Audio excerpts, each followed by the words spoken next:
Yo, yeah, I hate to break it to you, man. I think you're in the wrong universe. No, like, dude, Sony versus that way. What are you doing in the MCU, man? What,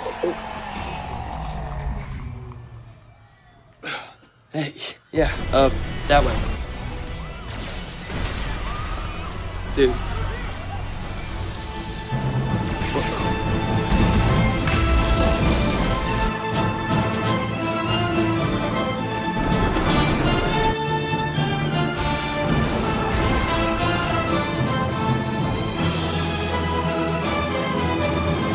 What is up, guys? Welcome back to the weekly Marvel Mingle, and as always, we will be discussing all things going on in the Marvel Cinematic Universe. Now, we have a lot to unpack this week. We are currently not in a Marvel drought by any means.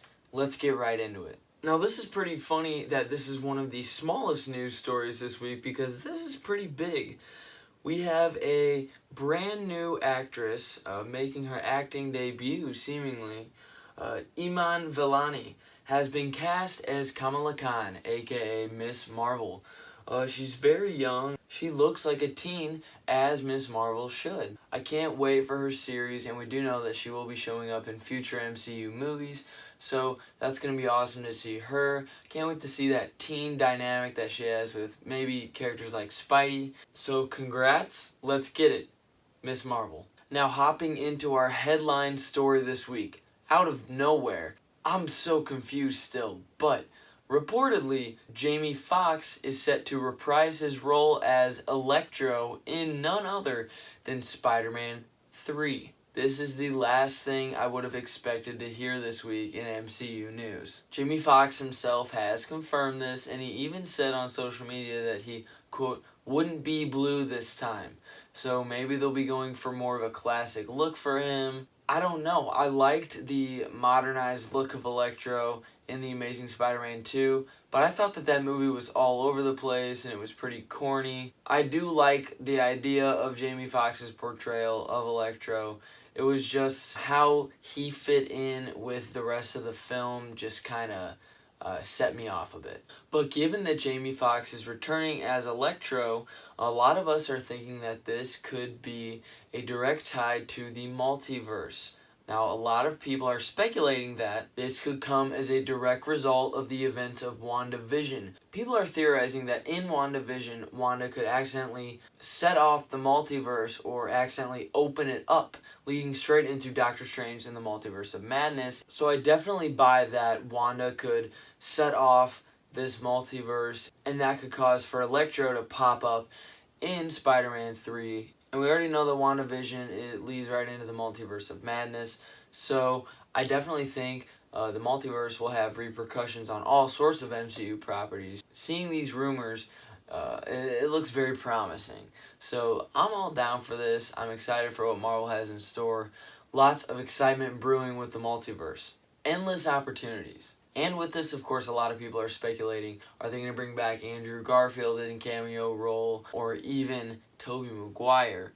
Since they brought back J.K. Simmons as J. Jonah Jameson, anything is possible, I feel like. Especially with Raimi on board as director for the Multiverse of Madness. Our next big rumor here is that Kevin Feige is in talks with Ryan Reynolds to sign, quote, the largest deal in MCU history. This would mean that Deadpool could show up in multiple Marvel movies, television shows, and more, such as Deadpool 3 and beyond.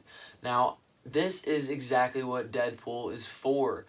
I think as the MCU is expanding and we're getting more of these properties introduced to us, something like this, like a Deadpool cameo every now and then, especially with Ryan Reynolds returning, is really what the MCU needs. It reminds me a lot of just pure comic books. You see characters show up in each other's comics all the time, and with something like Deadpool, a character who really is known for appearances and just outrageous things like that, I think that's really something that the MCU could utilize in a smart way, and I trust Kevin Feige. We know Ryan Reynolds will knock it out of the park as Deadpool, so let's see it happen. And moving into one rumor, we've gotten a lot of rumors with the Hawkeye Disney Plus series. Rumor has it that we may be getting a character from the comics known as Echo, and she's a deaf character. And also there are some rumors that they will be recasting Mockingbird. Now, this is something I would not be happy with. With Agents of S.H.I.E.L.D. and all the connections it has made to the greater MCU, I would be very upset if they didn't utilize the already developed and introduced character of Bobby Morse, aka Mockingbird, portrayed by Adrian Palicki, for several seasons on that show. I would be very upset. Marvel, please don't recast Mockingbird. It's not that hard. Adrian Palicki's a great actress. Tie those knots, okay? Make those connections. It's all connected. Now show us that it's all connected. Is that too much to ask? With our final piece of news here, we know that Emily Van Camp has wrapped production for Falcon and the Winter Soldier, so she is done filming as Agent 13, aka Sharon Carter. That was a lot to unpack. The discussion shall continue in the comments in other videos. Electro, Jamie Foxx returning? What the heck? Let me know your thoughts below. As always, just remember, it's all connected.